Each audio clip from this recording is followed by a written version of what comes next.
So we have been having for the past 2 days a workshop on the book called Life of I. This book was written 3 years back in memory of Swami Ishwaranandaji's 100th birth anniversary.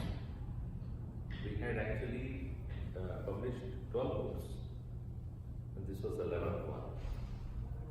The topic of the book is about spiritual practice. Unlike any other practice like yoga, where you physically do something, spiritual practice is not an activity. Going to a temple, doing prayers or rituals are religious, but not necessarily spiritual. I hope you understand the difference between these two. Do you?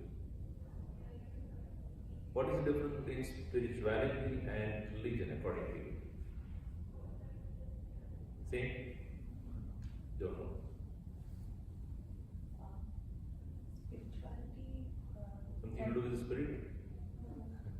Probably it's a way of life. Each one the way they connect themselves to God. How they think they by doing what they are able to feel the connection with God. Spirituality. I think it's like that. I just feel that's a very thin line, being spiritual and being religious. Both are the same according to me.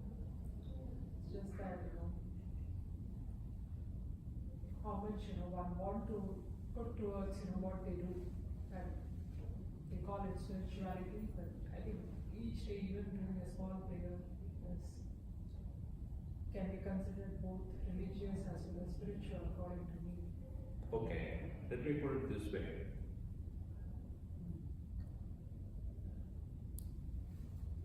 If I say tomorrow onwards you should not have coffee, that's what I'm telling you.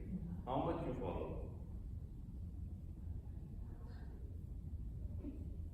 Follow for a couple of days, then probably we'll come back to square. Not even days, I think. No, but see, when I say to you, how much do you think what I say to you, you accept?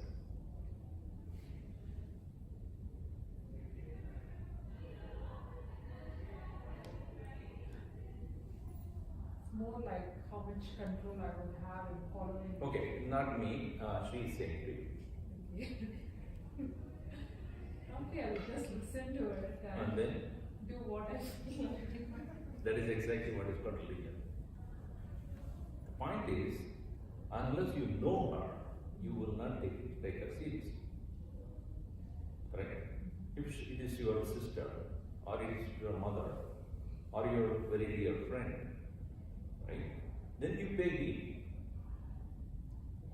You may take into consideration, yeah, she's somebody who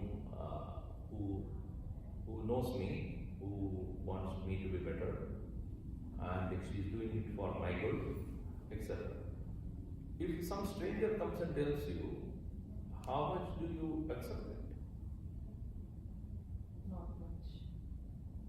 So also, religion brings a gap between the Bhakta and Bhagavan. In the sense, it expects you to have a reverence, but not for sure you have it. When you are growing up, your parents would have said, when they take you to a temple, offer flowers, do this ritual. How many of that you did out of reverence? And how many of those things you did out of compulsion? And how many times you have done out of fear? I think mostly out of fear, not because of So they said that if you don't do the God will punish you. Or you have to do it because I am telling you to do. Or many people do out of just mechanically, because everybody does I love. I was told in one place, in one temple in India, where they had, it's a Ganesha temple, and they had a trash can which looked like a mouse standing like this, in which you put all the trash. They started to garland on it, chandan, kumkum. It is a trash. It looked like a mouse, so therefore they started worshipping also. Everybody started doing arti also for them. That is what religion does most of the time to us. I'm not blanket saying that all religions are like that, but most people, when you go to a temple or any other place of worship, that is so methodical, mechanical, no questions to be asked. Because the one who's asking you to do does not have answers. Have you ever asked your priest, why are you doing what you're doing? Huh? Explain the mantras you're chanting. When he's doing a puja or archana, have you ever asked him? Did you? Or did you intend to ask him?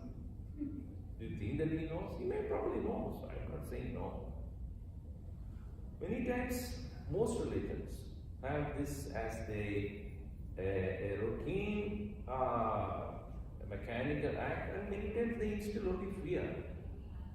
Every religion, including Hindus. They say, Christianity would say, if you don't do, you go to hell. You need to be baptized. You will be suffering in the gravest hell. In Hinduism also, they say, oh, if you don't do in this way, or if you do anything which is against the Lord's will, then you will be doomed to death, go to hell, or you will be born as cockroach next life, and whatnot. I grew up in such a kind of a situation, I didn't want to accept it. How many of you seen the movie On a Quest? Most of you, some of you seen. So we went to see that Gurudev's biopic. He was a skeptic. Not atheist, but a skeptic. I would rather call him not as an atheist, but agnostic. Wanting answers, not that he was denying, but I want answers. An atheist would say no, but an agnostic would say, I want to. So when I grew up also, I did not get answers. Though I was doing, because people asked me to do. I thought there is nothing that the religion is all what it is. Later on, as I met Gurudev way back in the 80s, I realized here is a person who can answer me why we do what we do.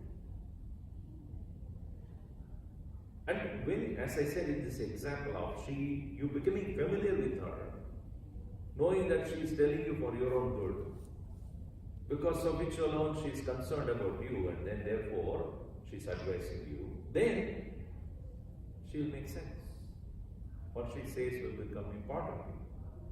Just like your mother would say something, you give value to it, not any stranger. Or your teacher, or your parents, somebody who's important to you, right?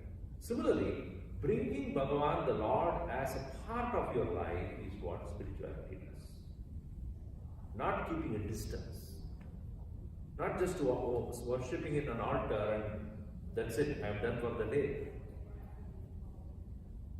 Or once in a month or once in a week you go there, do the rituals and you think that you've done your job of being religious. Or fasting and feasting when you do certain festivals. It's more of bringing Bhagavan or the Lord into your daily life.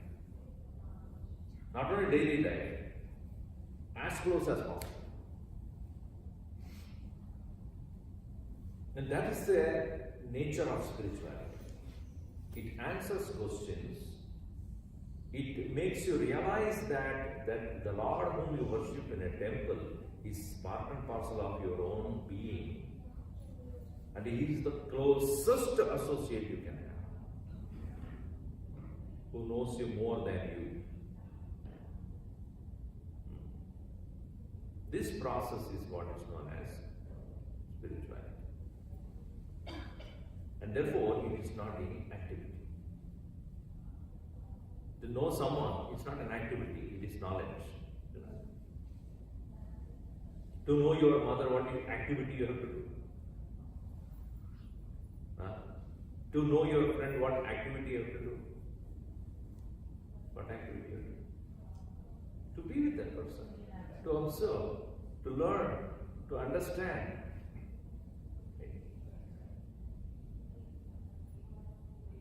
We do activity but never try to know. When you're doing arati, when you're giving puja, or when you are offering food, etc., there is no intent to become familiar. But once you become familiar with the Lord, you continue to do that, but with a totally different perspective.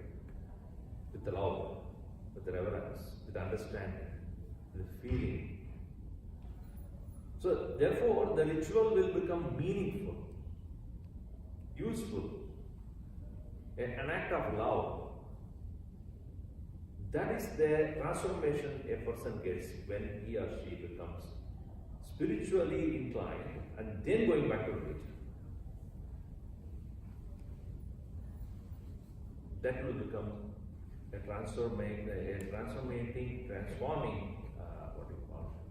act of becoming familiar with the Lord, becoming closer to the Lord, becoming closer to the higher being, and making that one becoming a part and parcel of one's own life.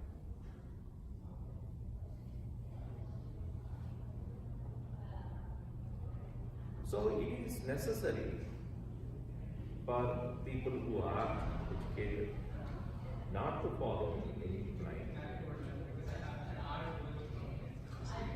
What happened? Finished?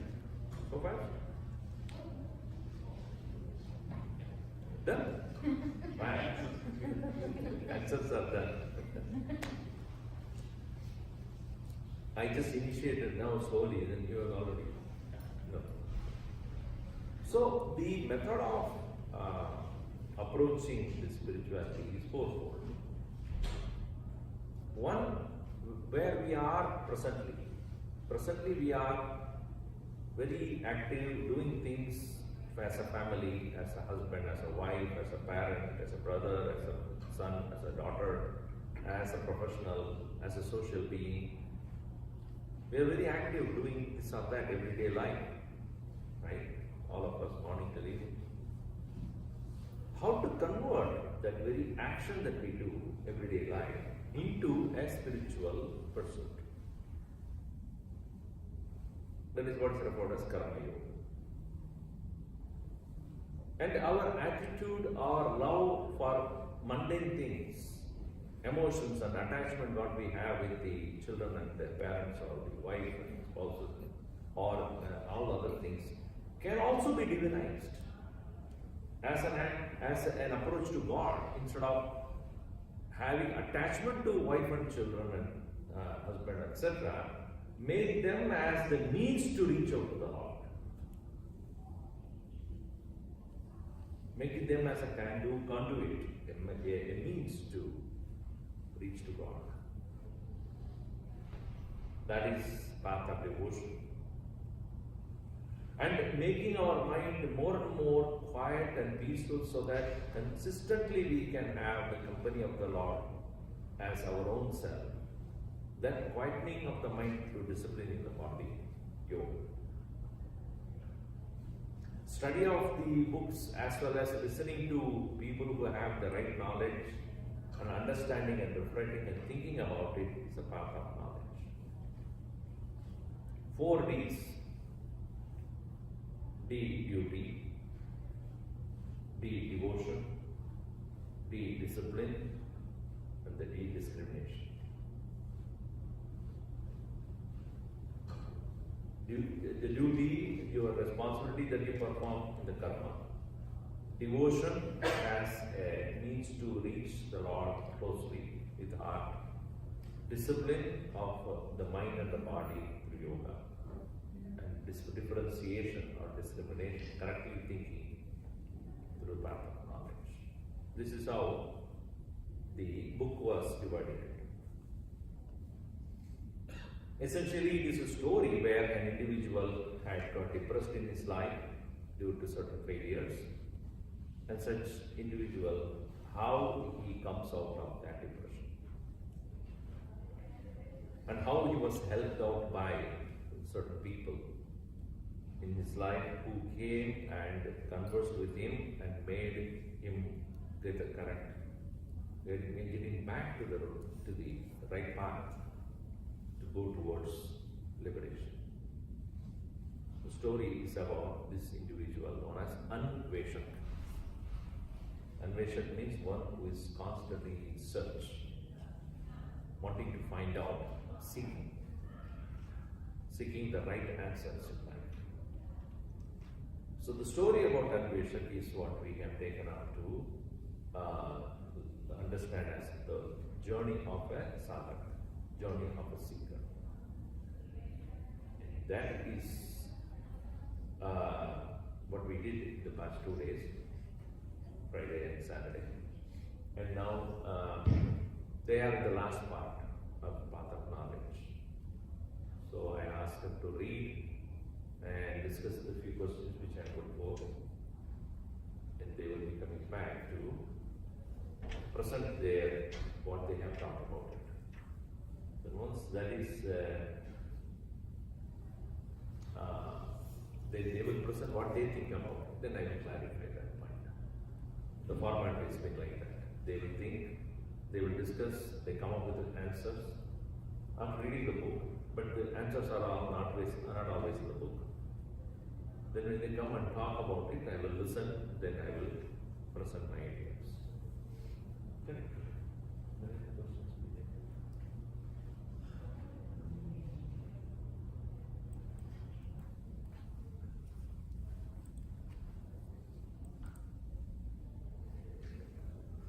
Now tell me, you know the difference between religion and spirituality? Got it? What is it?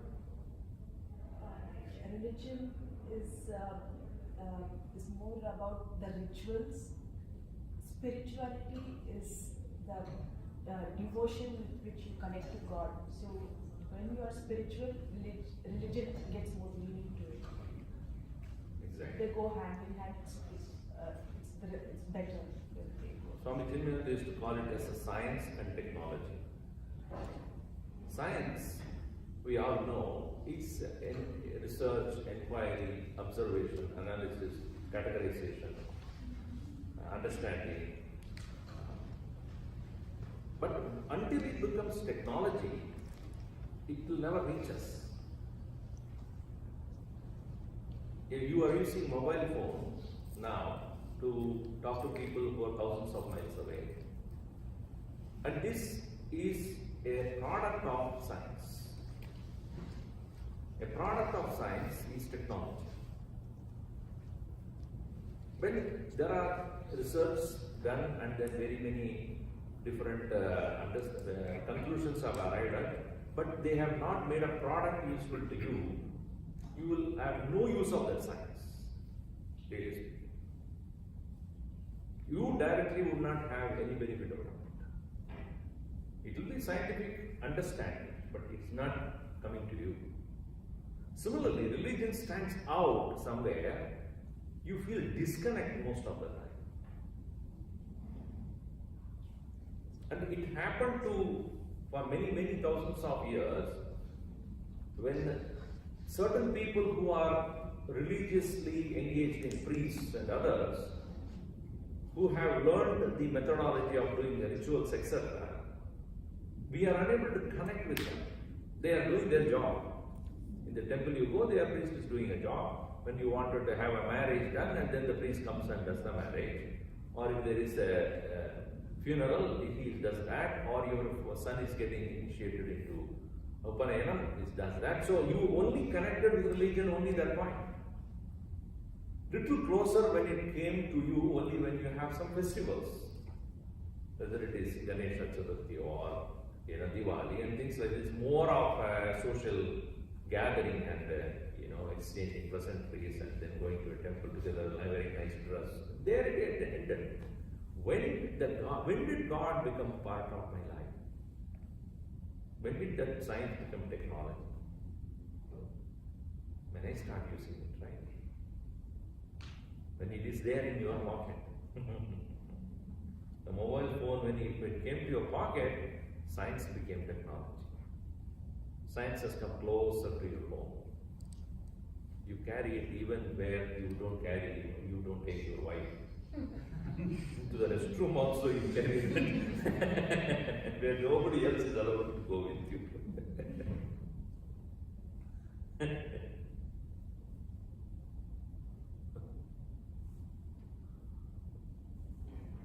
One boy was asked in the school, where is God?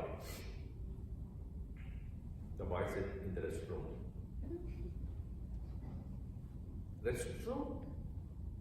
How do you say God is in the restroom?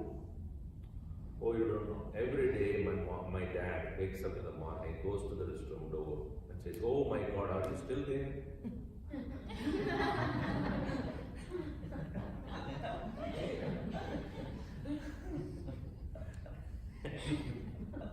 So therefore, God is in the restroom. All groups are here?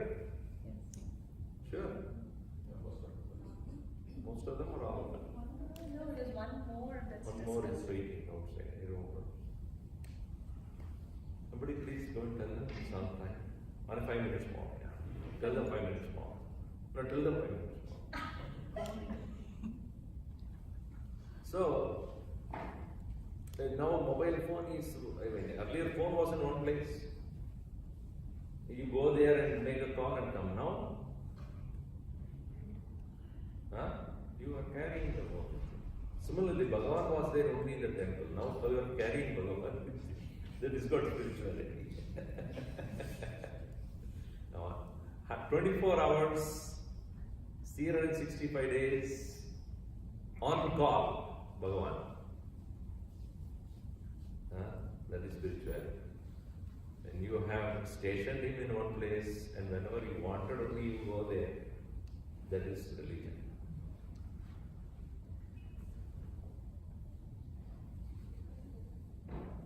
So, science became technology when you started to use that science as in everyday life for your own personal reasons or personal requirement.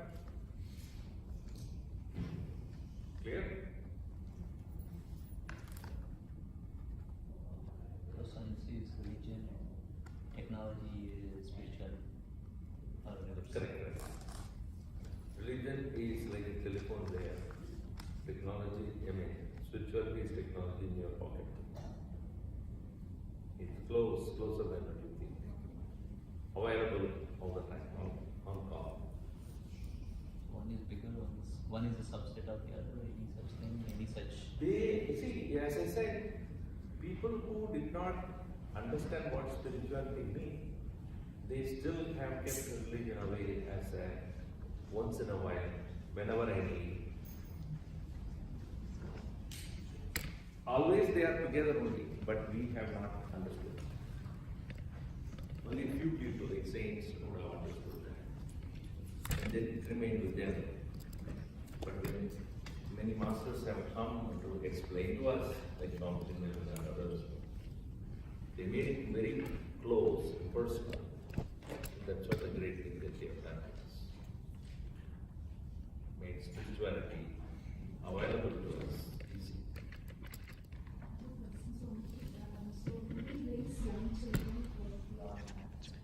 Should we start with religion and then slowly broaden towards spiritual thinking? Or? Yes, true. Because at this point of time, they may not comprehend. And they would not think the need of having spiritual bent of mind. Because they, at that point when they are alone, they are with you, you are taking care, they don't need to bother about that. But that's not always the case as they grow up and then start going to the university, etc. Then they have to start making their own decisions based upon their own maturity. Who will help them at that point? Or if they cannot take a particular decision and they are unsure about themselves, should they run to you or run to their own faith or run to their own belief or become more strong because of their understanding of the Lord, the God, of their own personal deity. That's what you expect them to have when you sit down. They should not come to you again and again. Spirituality gives that strength.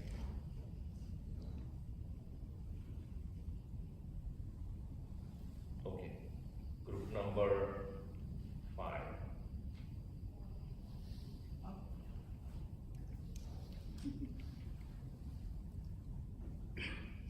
Hi.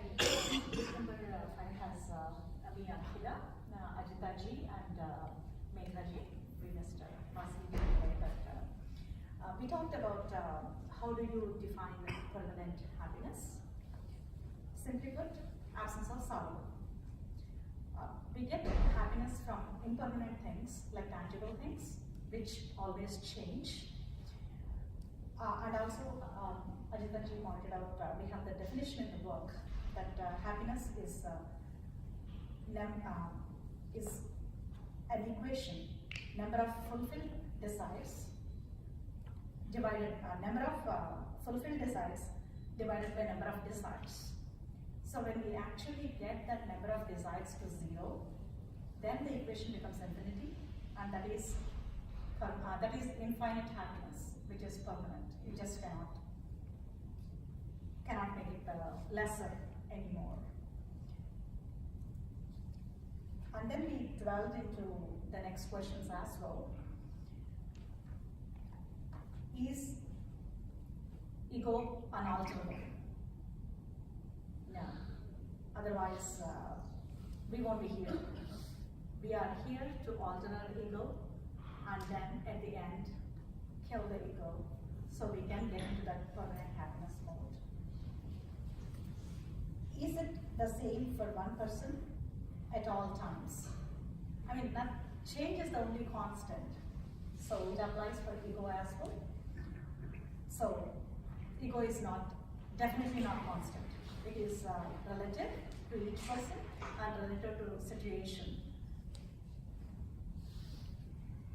And that leads to the third question. Is it relative or absolute? It is totally relative. So, and one of our team members pointed out, ego is defined by BMI, body, mind, and intellect. Everything in these three change all the time. When the basis is changing, ego got to change. Thank you. 4.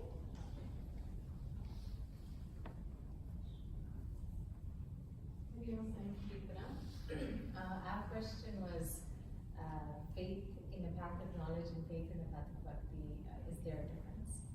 And I would said faith, Shraddha is the same. So if faith is believing in the all-pervading God, or anything it's something we cannot perceive. So in the path of knowledge, faith is necessary to even begin in the path of knowledge of seeking spirituality or trying to understand the real nature of the self. And in the path of bhakti, faith allows us to surrender at the feet of the Lord. All actions, the fruits of the actions, anything we cannot control. Love it. So we said faith is essentially the same.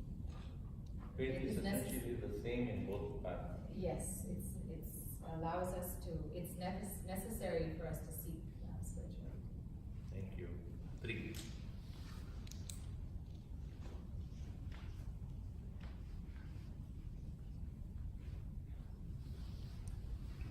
Prakash, Marco's question was, do we need a guru in the path of Jnana Yoga? The short answer was yes, unless you are a soul like Buddha, or you can probably attain mukti even without a guru. For most of us mortals, we need guru. The way we reasoned about it was that reading scriptures gives you knowledge, but it doesn't give you the customized knowledge that is needed for you. A guru can sort of help avoid misinterpretations and provide customized learning that is needed for you. There is also quote in the book which talks about the many stories that the Guru takes, and people get confused by it. States that the Guru provides customized stories for each person, and it has to be viewed in that view, and that's sort of when you can actually understand what the person needs, and the Guru helps fulfill that need to make sure that the person can accelerate on the path to getting rid of their ego in the moment. That's Okay, thank you. Two. Namaste, Shankar Ram. We have the second question. The professor is very knowledgeable, but what is stopping his spiritual progress? We're talking about Dr. Vidyadhar, the prof. So, on a lighter note, we were able to come to a consensus rather quickly for the first time. So, looks like the question was very straightforward. So, I think we do agree with the first part of the statement that he is very knowledgeable. So, we're talking about a couple of aspects. First, we were talking about, Smaranam, Manam, and Nididhyasanam. So, we said that, well, he has theoretical knowledge of the subject and he is able to accept concepts. But when Avnesha, tries to prod him and tries to go deeper, it is at that point in time that he kind of hits the surface and, he isn't able to go deeper. So, what we concluded was that although he did have theoretical knowledge, he was not practicing it, or rather he was not able to internalize it. So we thought that was the missing piece here.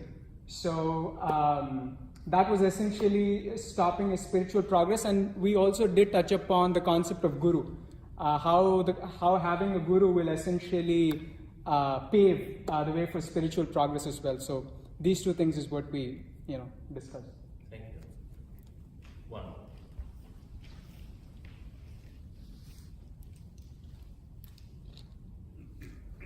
Hello, my name is Nitya, and our question is, what direction does Jnana Yoga give us? And so we feel that the Jnana Yoga gives us the path of logical and scientific inquiry, which gives us purpose, which can drive the intention, and through Shravanam, Mananam, and Nididhyasanam, take us to the point of course, to a point of understanding, but beyond which you need someone who's realized to take it from pure understanding to an experience. Thank you. Anybody attempted the last two? Can contemplation be learned? Anyone? Yeah, we definitely talked about it. Yes, contemplation definitely can be learned. Without knowing himself, we will be contemplating all our lives, but we don't know what we are doing. But when we approach the Guru, just like I did a few months back, I came to know about the contemplation, the concept of contemplation. And it was like an aha moment for me in Tattva. And ever since I have been actually focusing on it and bearing the fruits. So understanding how contemplation can happen. So definitely can be done. Okay. What is the relationship between avidya and maya? Anybody attempted? They both go hand in hand. We went up to there and Stop it. yeah. Okay, we'll see that.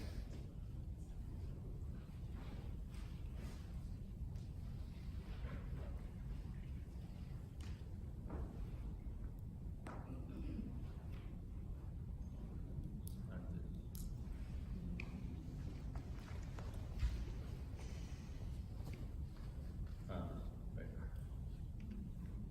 Yeah.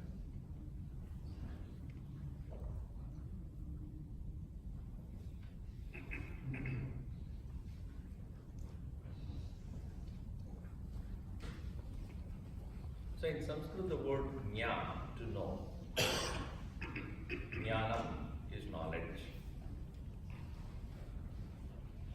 And human beings are capable of knowing upon thinking. Sense perceptions are there for all other animals and birds also. They also know what is hot, what is cold, what is day, what is night. And so, sensory experiences alone is not knowledge. Though that is what we begin with. If you give a child anything when it is only few months old, what does it do? It will put it in the mouth. Why? Because that one sensory experience very strongly the child has developed from the mother's womb itself. And that is why it is a very last thing that we can give up. Our sense of taste is, or tasting things is so strong, we cannot give up that easily. So, the sensory experiences alone cannot be considered as knowledge. What we see, hear, taste, smell, touch, etc. Human beings can also ask questions and learn. Why is it like this and why it is not? So when your children ask more why, they are becoming wise. So don't stop them. One boy asked her daddy, why birds are flying and we are not flying? Why the sky is blue and not red? Why is the sun is rising only in the east and not in the north? So the father getting annoyed slowly said, when you grow up, you will know it. The boy looked at it. Does that mean that you never grow up?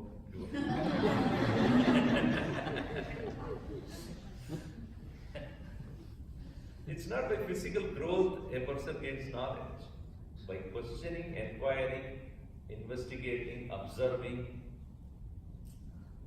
then only the knowledge increases. If you never ask questions or never allowed to ask questions, you will never know.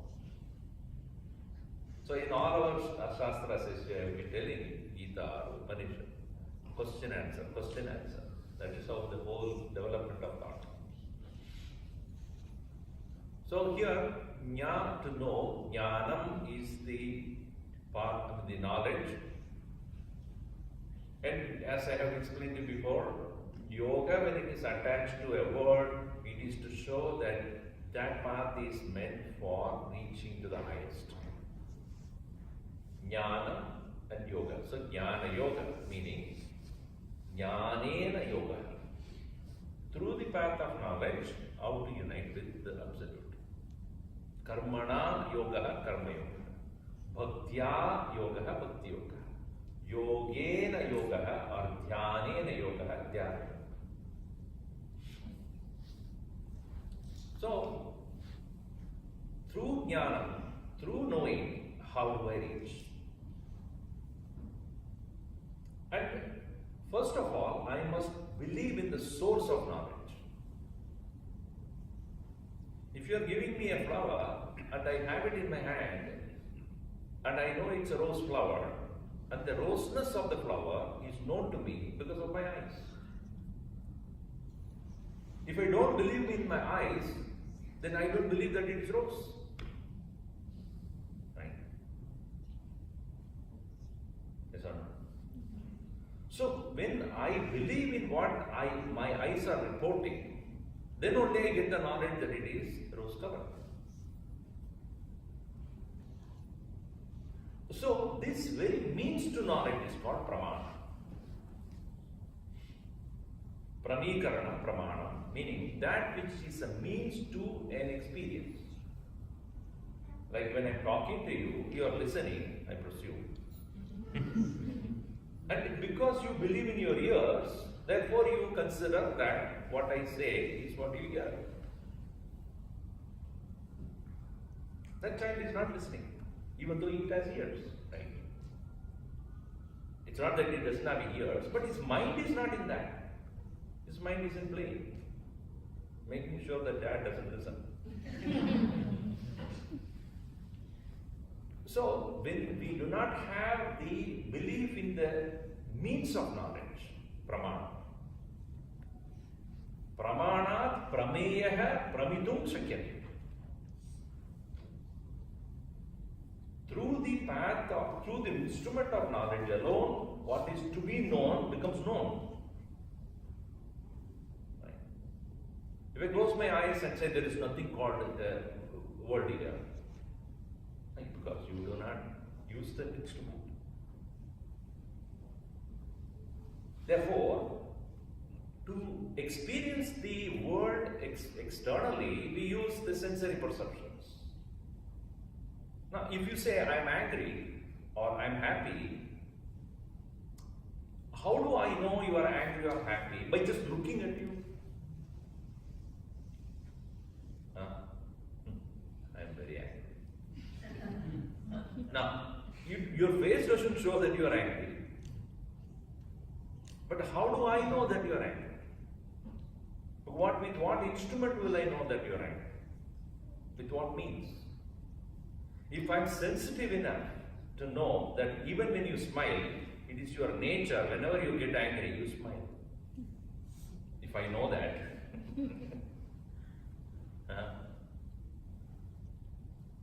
When I come to observe your personality with my emotion, like when you ask your wife done something and she doesn't answer, it means she is upset, isn't it? If you ask which today is Mother's Day, which restaurant you want to go, wherever you take me. Upset, you know that. Answer, you listen to the answer. But you know that you are upset. How do you know that?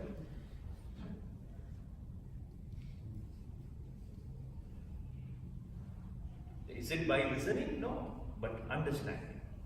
Knowing. The sensitivity has come. That I'm emotionally able to connect with her mind, and with the mind, I know her mind. Not with the eyes, not with the nose, not with the ears. So similarly, in intellectual understanding, a teacher gives can be known when we invoke the intellectual equipment. A teacher is speaking some logic and some rational idea. I cannot use my emotional mind to understand that. Or my sensory perceptions. No, that doesn't work there. You hear, but you won't understand. Why? Not using the buddhi. The intellect is not there. To understand, it becomes buddhu, not buddhi. So going further step, through my sensory perception, I can experience the world that is presented to me in the form of color, taste, form, touch, etc. That will not work when it comes to emotions. That will not work, emotion will not work when it comes to rationality and logic. And even that will fail when it comes to spiritual reality. It cannot be by the buddhi.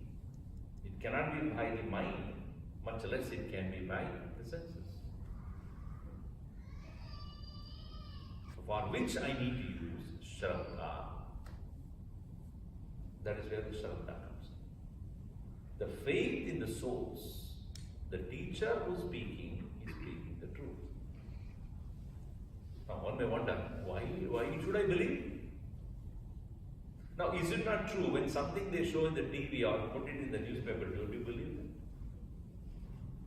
लिखा हुआ है newspaper में. मैंने देखा है वो TV में. Why do you think that it's an authentic source? Who told you? I saw it in the Facebook. I mean, it came in the WhatsApp. It becomes a source of your authority. शास्त्र में लिखा हुआ है वो तो बकवास है. Is it written in Shastra is बकवास. What is written in WhatsApp is true. What I want to believe. So Shastra pramane Shraddha. Tasmat Shastram pramanante. Bhagavan Krishna says, Tasmat Shastram pramanante. About what? What to do and what not to do. Karya akarya vyavastitau. Tasmat, therefore, Shastra pramanottam karma kartum iha arhasi. So, for the unknown, Shastra eva pramana. Shastra here does not mean some document somebody wrote. No. Proven scientific inquiry done properly and come to a conclusion. It is not somebody sat there under a tree and started writing things. Never ever think like that. They have a very, very scientific approach to the whole thing. As you read the Upanishad, you will understand that. They are all scientific documents of observation of the universe and conclusion about the truth. So, jnanam at a very simple level, sensory perception.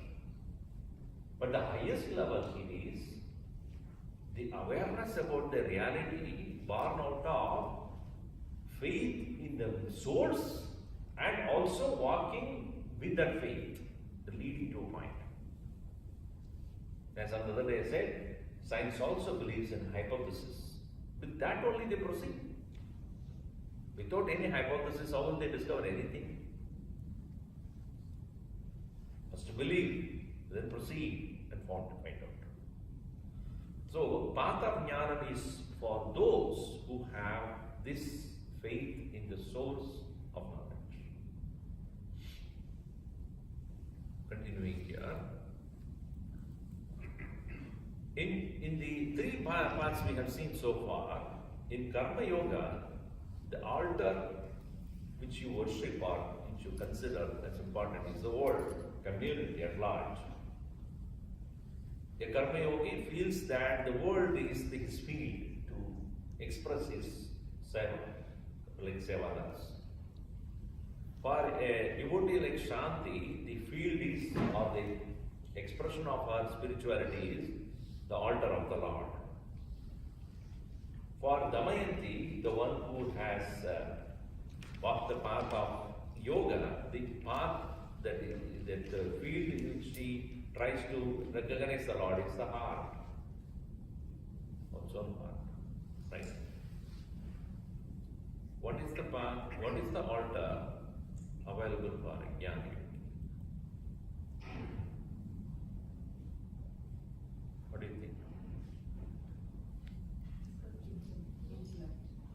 For a person who is performing karma yoga, it is the world.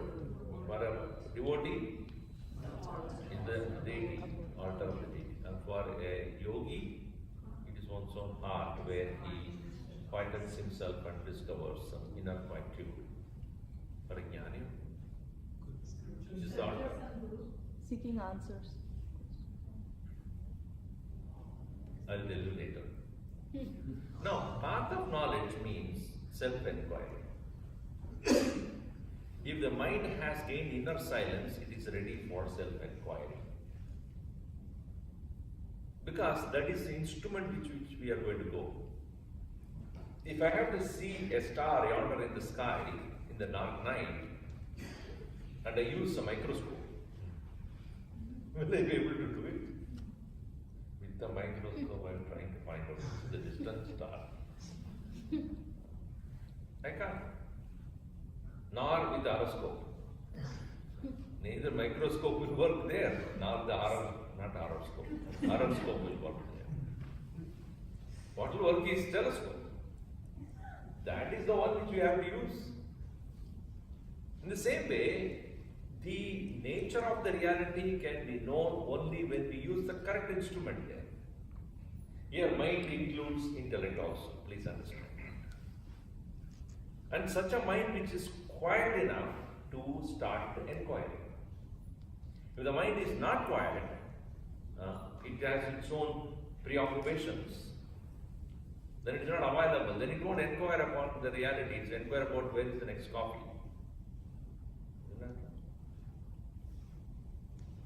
Mind will be preoccupied. That's why when you apply for a job, they ask you what's your name, first name, last name, gender, race, whatever. Then when you ask qualification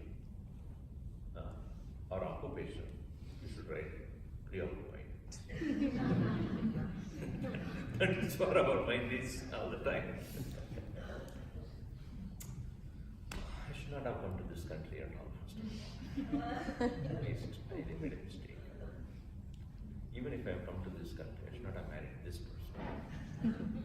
So our mind is always about what you did wrong, or so anxious about what is going to happen, not available at the present moment. So self-inquiry is for a mind which is made quiet through either the path of karma, doing seva, or the path of devotion where one has surrendered to the Lord's will, or with the path of yoga where has reduced the number of thoughts in the mind. So the first query always is, for anybody who is curious about life, is what is life, what is death? But the righteous question he or she will come to ask after walking the path of knowledge is, who has life and who is dying? Kastvam koham kuta ayadah kami janani ko me tata. Where have I come from? Who is this? Who has life and death? So, the answer that is appropriately provided lies in Vedanta. For a right answer, you should ask right question. Right? If you ask wrong questions or unwanted questions, it's very peculiar. You don't go to your doctor and ask about your legal issues which you have with your brother-in-law. Do you? My brother-in-law has been troubling me a long time about a property. What do I do, doctor? You will say, I'll give you some medicine, give it to me. This is field. Or go to the doctor, go to the lawyer and ask about your stomach pain. When did you get the stomach pain? Yesterday I had in the restaurant. Sue the restaurant. He is not going to solve your problem of stomach ache, but how to sue that restaurant? But I'm telling you, in India, a very strange thing that happens. For a stomach problem, they go, no, they have to go to a doctor. For the legal issues, they know they have to go to a lawyer. But they come to the Swami and ask things which Swamiji has nothing to do with. Swamiji, my wife is not listening to me. What should I do? मुझे मैं क्या करूं? मेरी बीवी नहीं सुना, इसलिए मैं संन्यास बन गया.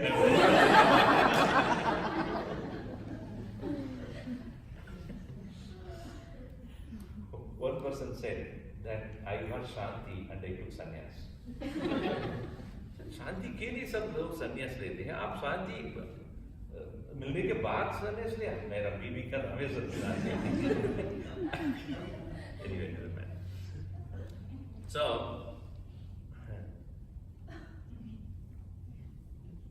what is the answer that is lying in Vedanta? The question not what is life or what is death, but who has life? Who is subject to death? So, a seeker in Vedanta expected to carry out daring intellectual flights to the unknown through a process of deep study, vigorous reflection, and tireless meditation. It must necessarily mean that he should have a special quality of the head and the heart. That is why people are afraid of the path of knowledge, because it demands your attention. That's why when we say, Vedanta Swamiji, Vedanta is very tough. Once our Guruji was giving lectures, and then organizers were a little sad that not many people came. So they asked to the Swamiji, when some Hollywood actor, some people when they come, so many people go there and waste their time.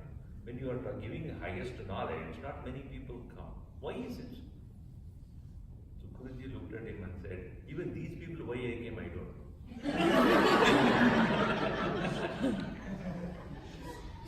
See, here there is no entertainment. You cannot demand that. It has to come from within. The question has to come from within. I want a higher form of happiness, not just entertainment to the senses. Right? So it requires special quality of the mind and intellect, wherein an individual is ready to take the daring standpoint. want to know what it is. I seek the highest happiness. Okay.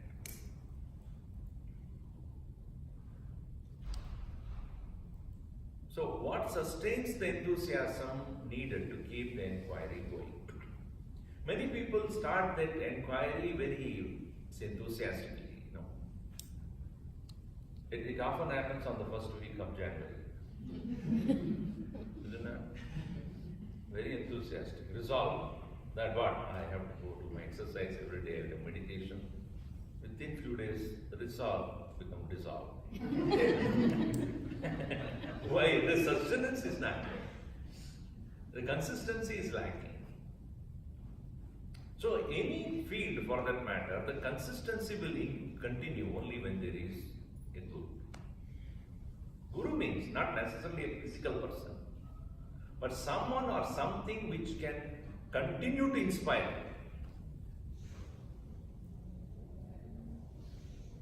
That constant inspiration comes because of that person himself is walking that path. Gurudev always said, don't sit on my shoulder and think that I will carry you. I am not a donkey. I will show the light, you have to walk the path. If anybody else, yesterday also told you, I will give you realization, like that. Far away you should run from that person.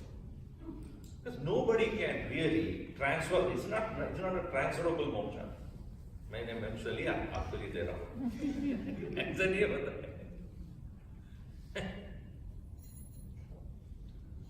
It is like saying that I was hungry and I ate food. Now I will make you not hungry. How? You have to eat. By me eating, you will not get it. Moksha is not a transferable thing. You have to work on that. That's why Bhagavan said, Uddhared Atmana Atmanam, na Atmanam Avsadhe. You lift yourself by yourself. Don't ever look down upon yourself, not capable of. Atmaiva Atmano Bandhuhu, Atmaiva Vipuratmana. Your own mind is your friend, your own mind is your enemy. The Guru is one who will sustain your interest by exemplifying what is said in the scriptures. He does not give answers, he guides the students to find answers through his own inquiry. Ultimately, the students should realize neither life nor death has any reality. Yes, body dies. Gurudev would say, every body dies, nobody dies. But you know, people from Australia, anybody from Australia here? If you talk to them, hey, when did you come? I came to die. You came all the way from Australia to die here. You don't say today to die. So death is unavoidable. Jadasya dhruvam mrityu, dhruvam janma mritasya. Anything subject to birth is subject to death, dhruvam for sure. And anything that is subject to death is subject to rebirth, for sure. As yesterday died and today is born. Today will die and tomorrow will be born. Your youthfulness dies and then Madhya Pradesh begins. Meaning you become middle-aged. Then that also dies and then you become old and then that also dies. This vasamsi jirnani adabhikaya. Just like you give away your old clothes and put the new one. So this cycle of birth and death is continuous. Since we do not know what is beyond death, we get afraid of it. It is like when you are entering a room, it's completely dark, you open, there is nothing. You are afraid to get in, you don't know what it is. And somebody switches on the light, now it's clear. In the same way, the unknown makes us afraid. When you know it, there's no fear there. But yet, we are afraid of the death. Not because we do not know what the death means, but it also includes leaving what you like, leaving what you have been loving, leaving the familiar grounds, leaving your comfort zones, leaving your identity, leaving your individuality, leaving your ego, leaving you as a jiva. That is what makes you free. It's like if you are transferred from one place to another by job transfer, there is uncertainty there. You don't know. In all new places, new people, new things, and you are so much apprehensive. Why? Not that you don't like that place, but I don't know. Many times I see that after some time when they come from India to here, Swamiji, I do not know, I don't know anybody and this and that. I plan to go back also. Many people say to me. Within 1 year after the coming, no relatives, and no sound. Another thing, I want all the noise. Nothing is there. Everybody is seriously doing their thing. Nobody talks to us. Everybody is inside the car. Therefore, this whole country is incarnation.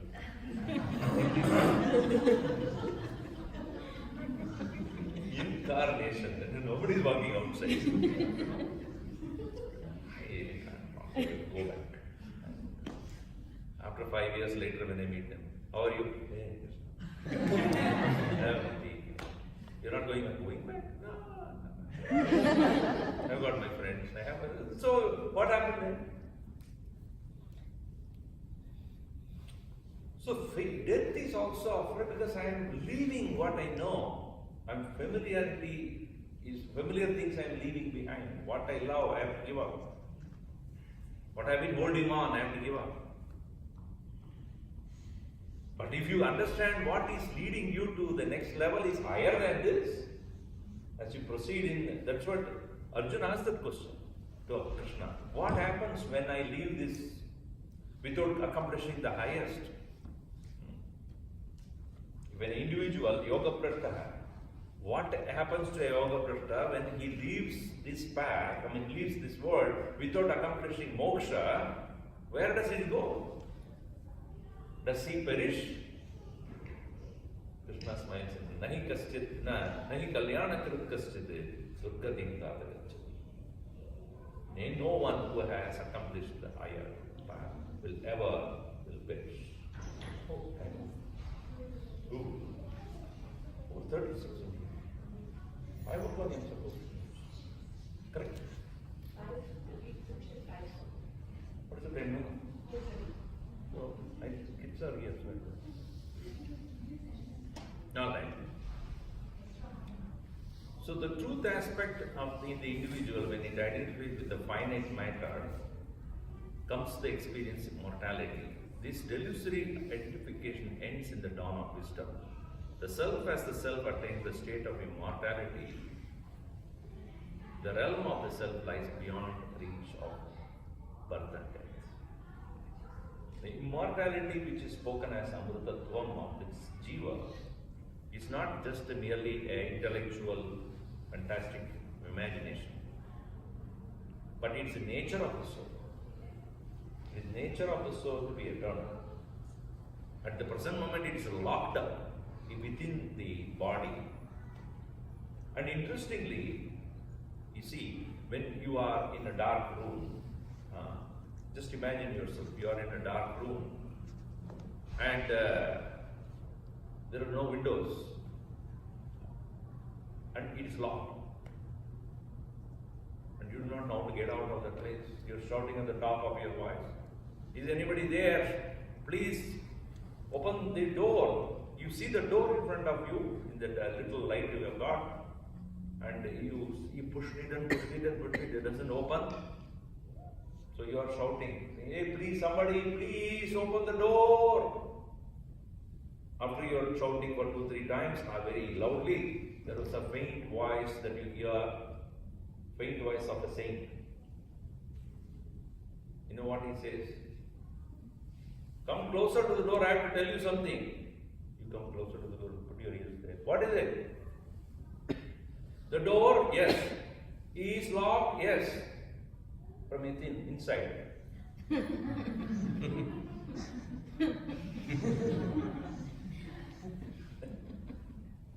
Then what do you do? What do you do? But immediately open it. Huh? Look for the key. Not the key, bolt, where it is. Huh? The latch. You open the latch. It's not opening. It's locked. It's locked from within. Now who has the key then? Tell me. Huh? In his pocket. That key has to be with you only. Because if it is locked inside, and who will have the key? That's why yesterday I was saying, Yavar Ramachandra.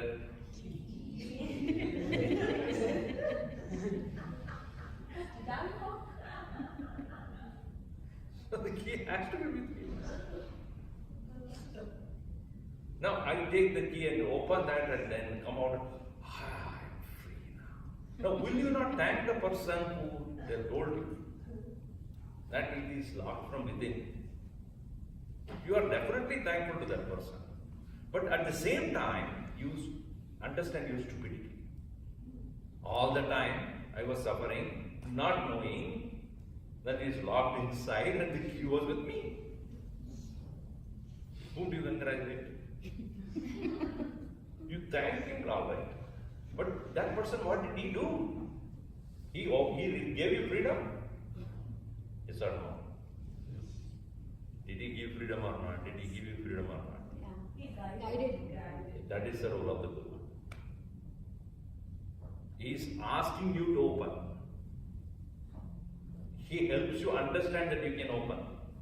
First of all, he helps you understand that you won't be locked in. It's a mistake of avidya. It's a mistake of your ignorance. You forgot also. Not only you locked, but you forgot. So that is why Shastra is what Shankaracharya says, Nyavakartam, not Karakartam. करने को कुछ नहीं है, जानने का है. पहले जानो, understand what I only locked it.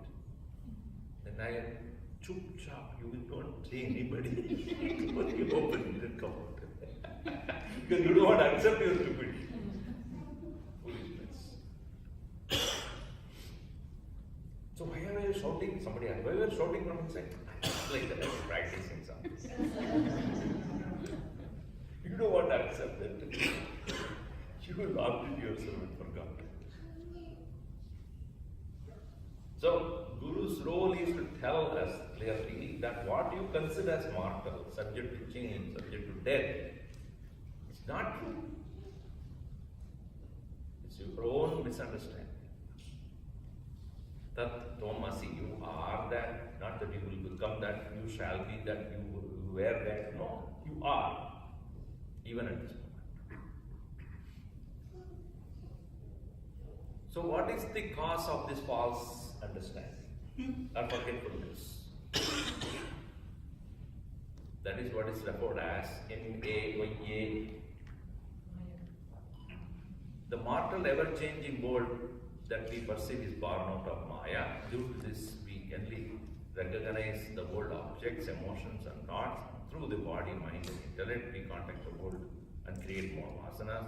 They determine our actions and we become cocooned in them, creating permanently the sense of separate individuality. Jiva, the cause of this non-apprehension of the truth is avidya. See, Maya is misunderstanding. The cause of misunderstanding is ignorance. Now, give you an example. Many of you have seen magic show. That fellow opens the hat and opens the hat and shows to her. Anything is there? No. Okay, he wears and he does something there and then he opens the hat and from there one rabbit comes out. Now tell me, was the rabbit before you saw it was there or not? Inside the hat? It cannot come from nothing.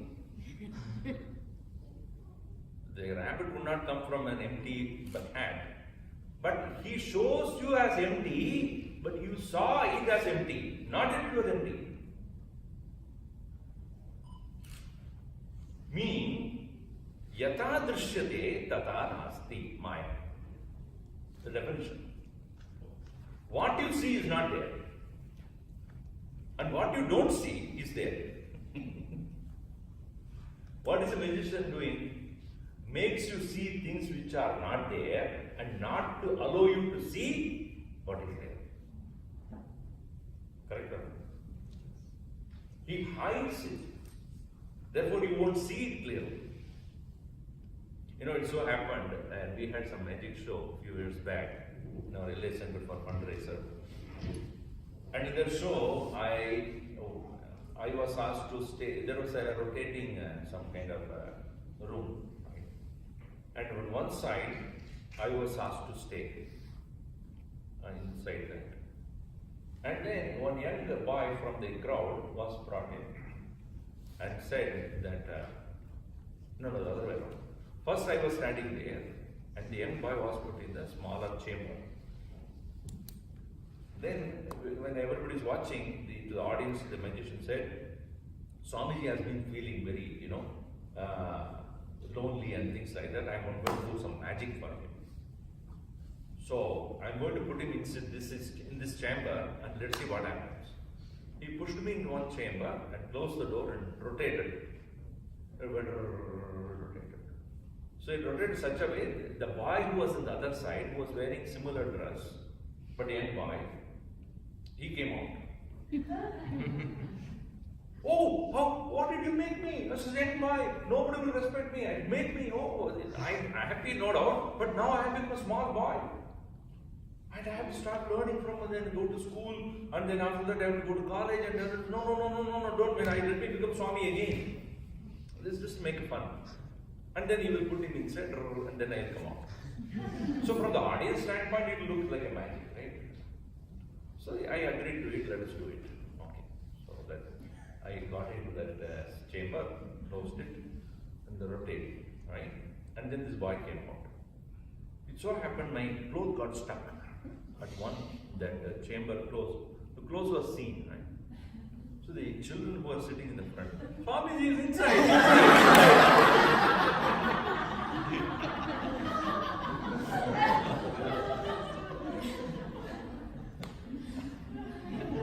Whole thing got spoiled. The next time we did that, he said, just attack it properly. Because we had 2 shows. So the point is that what the magician is trying to do is make you not to see what is there and make you see what is not. Maya is like this. Like for example, if I say, sky is blue, is it right or wrong?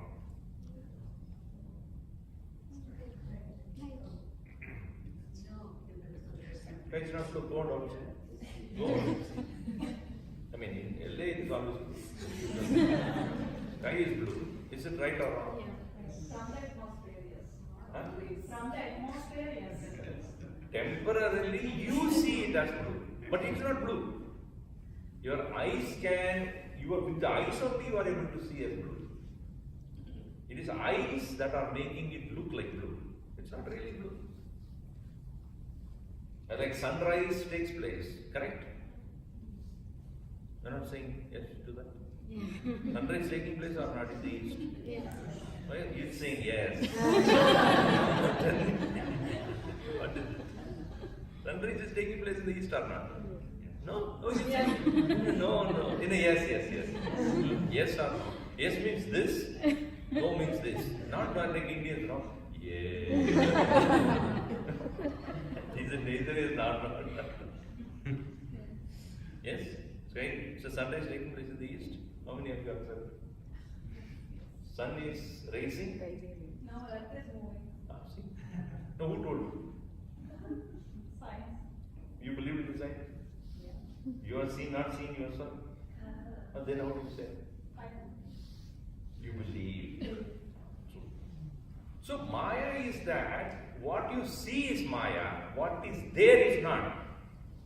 Yata drishyate, the way you see, tata nasti.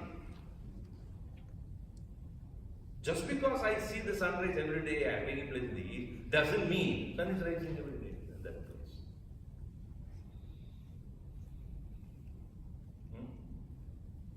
So, because of lack of correct information, I see a phenomenon. That lack of information is called avidya, and what I see is Maya.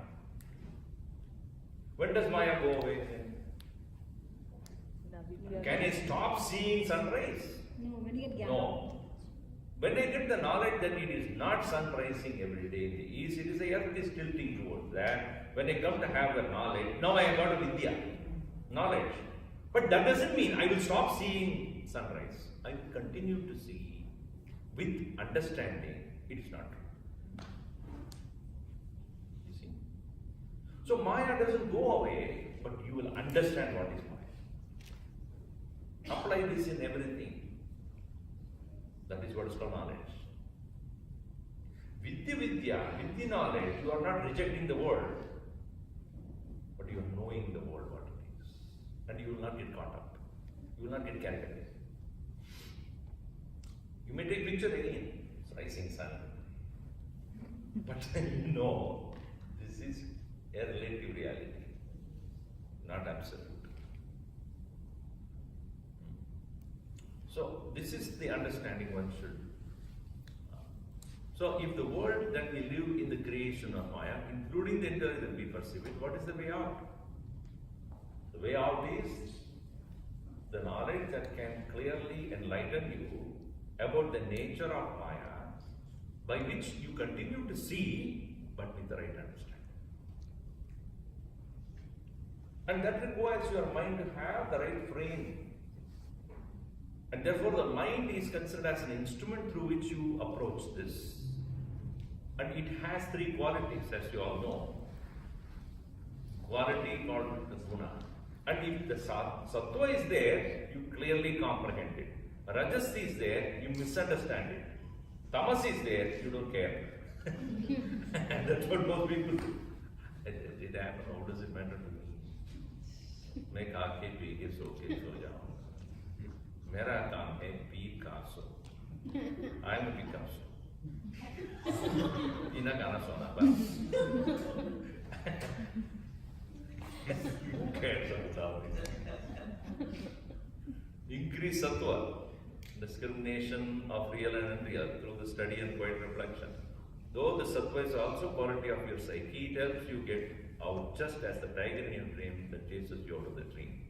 Caution, increased intellectual understanding can strengthen the ego. So where sattva is increased, it should not lead to arrogance. It should lead to jnana. Sattvat sanjayate jnanam. Rajasaha karma evacha. And then alasya is nature of tamas. Alasya and nidra. Laziness and sleepiness is nature of tamas. One wife said, that's why my husband's name, Thomas Swamiji.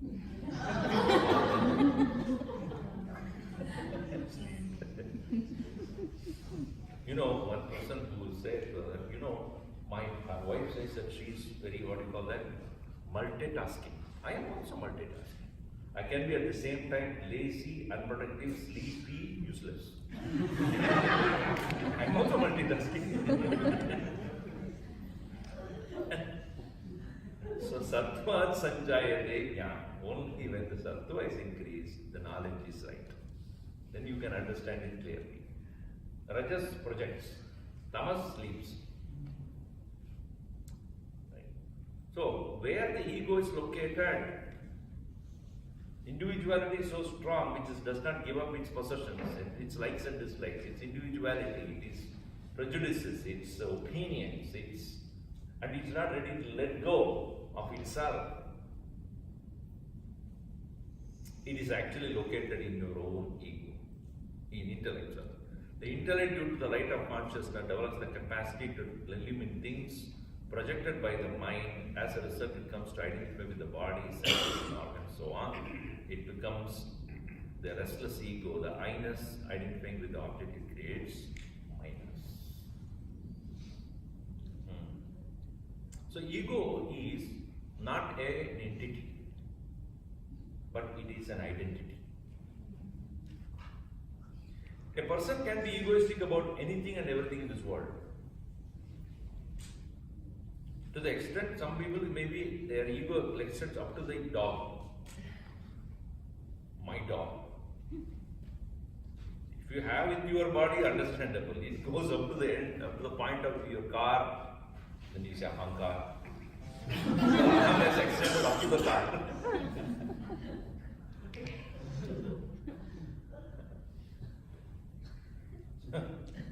So ego can extend to the extent, whatever extent you want. Maybe ego about your country, about your religion, about your own idea of God. It can be about your opinion, about your body, about your form, about your relationship, about your culture, about anything.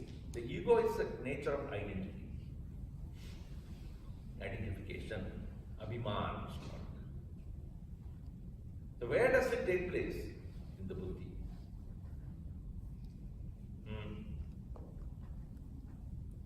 In the form of I am. So also. And this I am percolates into all aspects. It's because of me, buddhi would say, I'm able to see, hear, taste, smell, touch, walk, talk, think. Me, I. But the real nature of I is pure consciousness. When it is misunderstood, it becomes ego.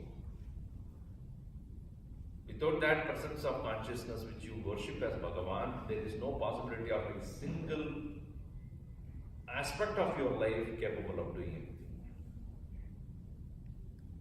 Just like the sunlight, way far away, thousands of light years away, but yet you are able to see an object inside here because of that light only. Right? If you switch off all these lights, still you are able to see. Why? The light which is far away, thousands of miles and light years away, is capable of illuminating things here. In the same way, the pure consciousness which is all pervading, reflected in your own intellect, is what misunderstands itself. I am the light. Instead of giving credit to the original source, it arrogates itself, I am the light. Because of me alone, everything happens.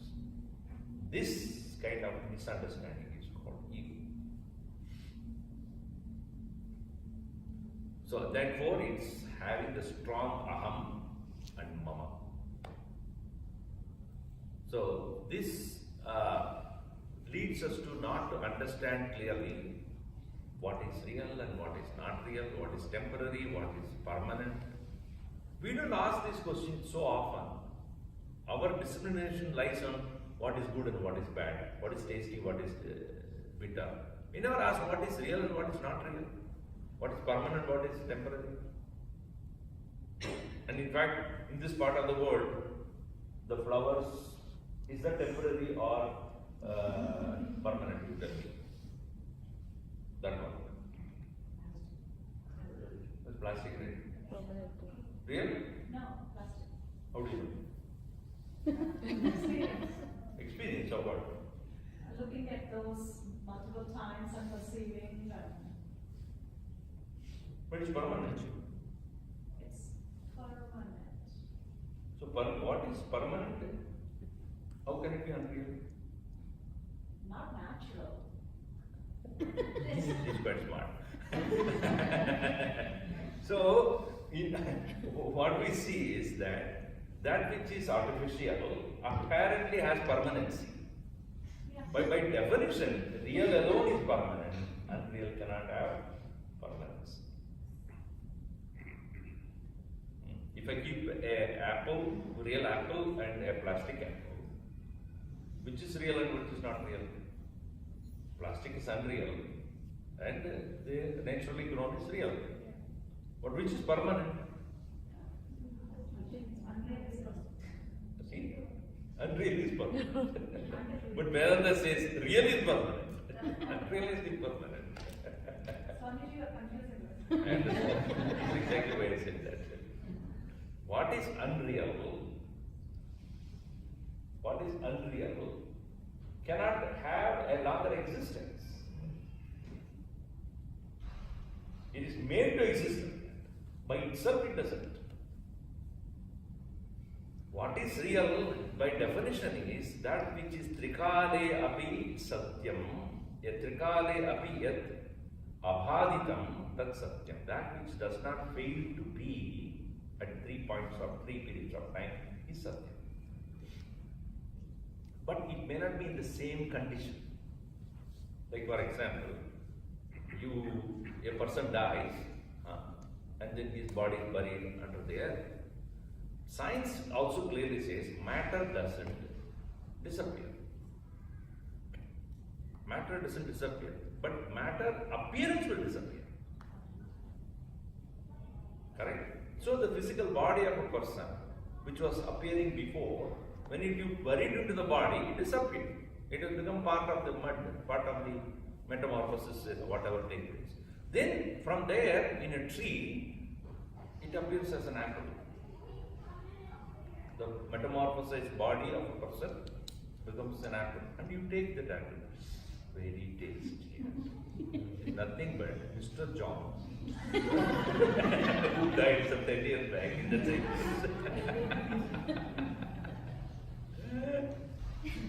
Swamiji, oh, smoking the apple now. And that is somebody's body only metamorphosized into the spine. So, matter doesn't die in the sense that matter only changes its condition. Satyam is that which, even though undergoes change, but never disappears. That's the idea. So you see blue sky knowing sky has no color. You see sunrise and sunset, it never rises or sets. So how does one end ego when it's part of the intellect? Answer is, dear ego, I'm breaking up with you. No more I have any relationship. Shift the attention from the seen to the seer. I explained that in the book. Probably you might have understood that. From the thought to awareness, from abide to abide in the silent awareness, realize the reality within is the same, the pith and substance that constitute all others in the universe. So, love and kindness becomes natural and continuous towards all in the world. So, shifting the attention from what merely the eyes see to the mind thought, to the awareness, to the oneself. I think I have explained in that book clearly how Anveshak was looking at a picture and how the Guru was asking him to shift his attention from the picture to the eyes, to the mind, to the awareness. So that one comes to know what really is within as awareness, as reality. That is the way to overcome the play of the ego. So what is the final altar of a Jnana Yogi? For karma it is the world. For a bhakta it is the God's form. For a yogi it is quiet mind. But for a yogi, for a jnani,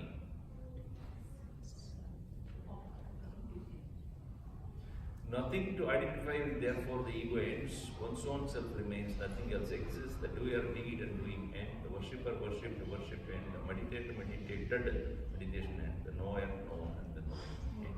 Meaning, what he is seeking is oneself. What he is looking for is himself. That's why Anveshak at the end of it, what did he say? I is lost. The seeker is gone. Searching has ended. I am.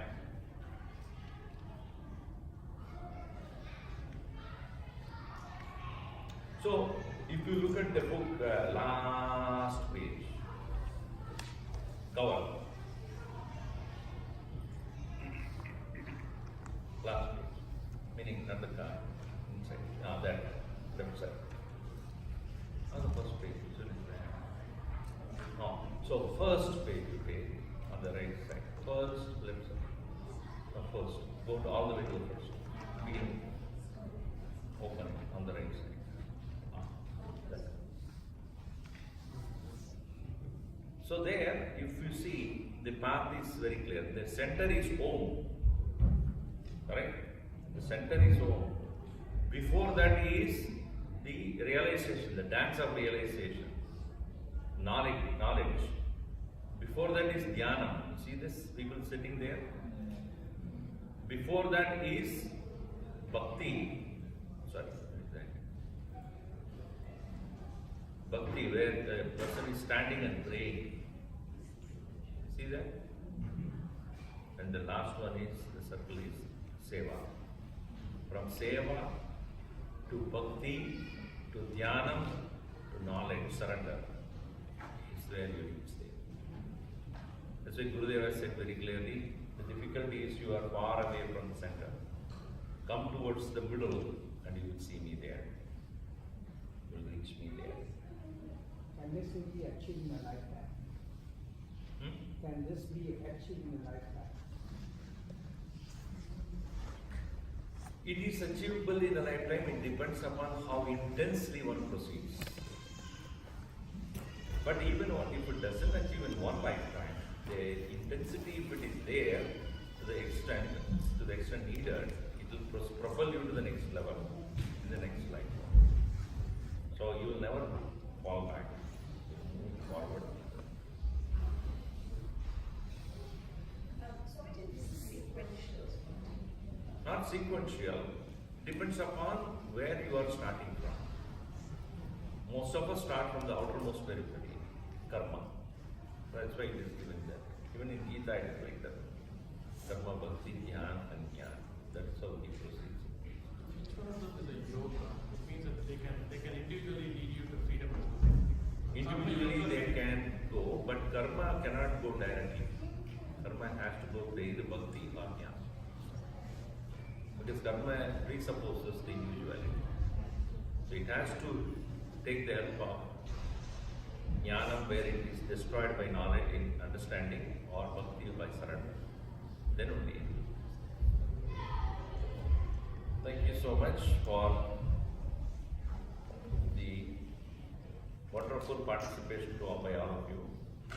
Good that those who could go through all the 5 sessions perhaps learned much more than what the book has said, because book has its own limitations. Because when you read, you may not understand what it means in context. These sessions clarify that. So that's the idea of the workshop. So I hope it had helped you all. And you're welcome to ask questions through email to me when you read the book and if you have questions. If you have understood, very good. So I at this point thank Jata and Sridhar for making this happen.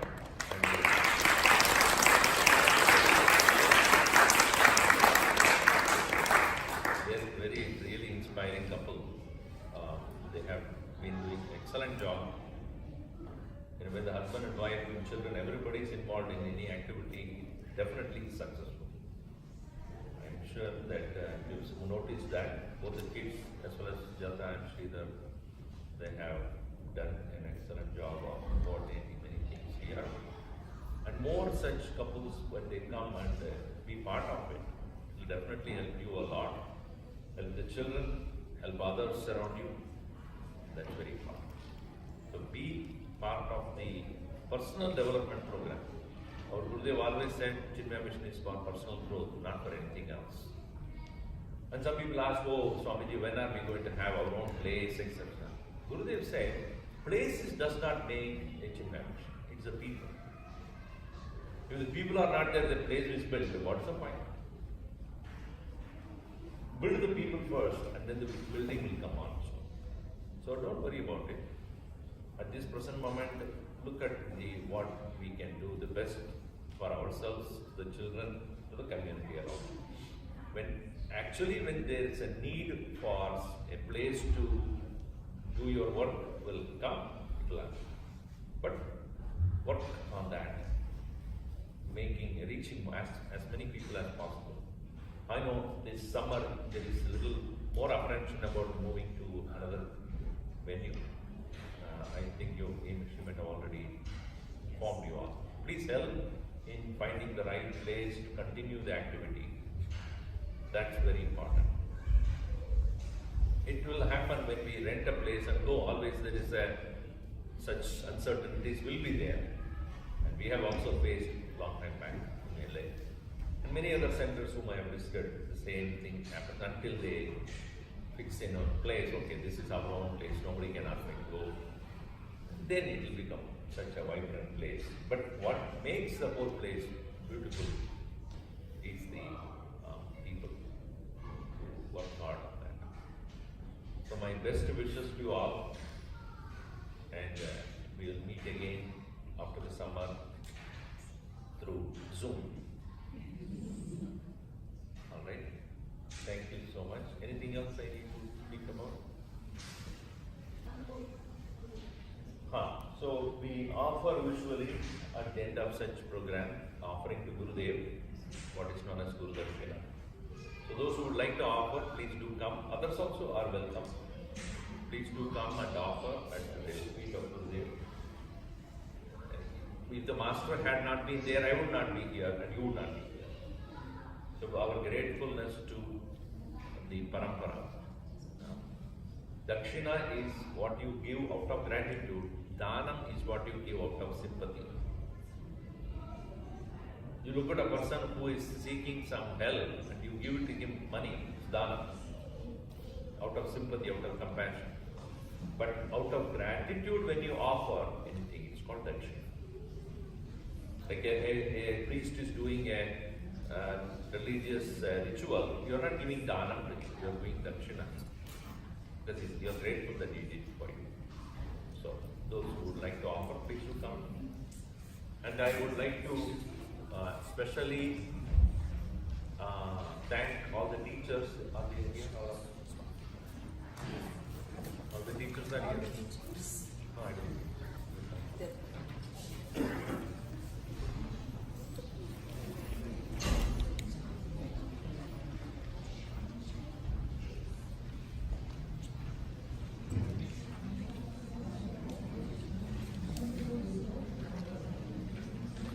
Those who like to buy the book, those who do not get the book, please do so. Our bookshop has got the book, right? Yes. We do. So those who would like to get the book, please, I will sign it for you today.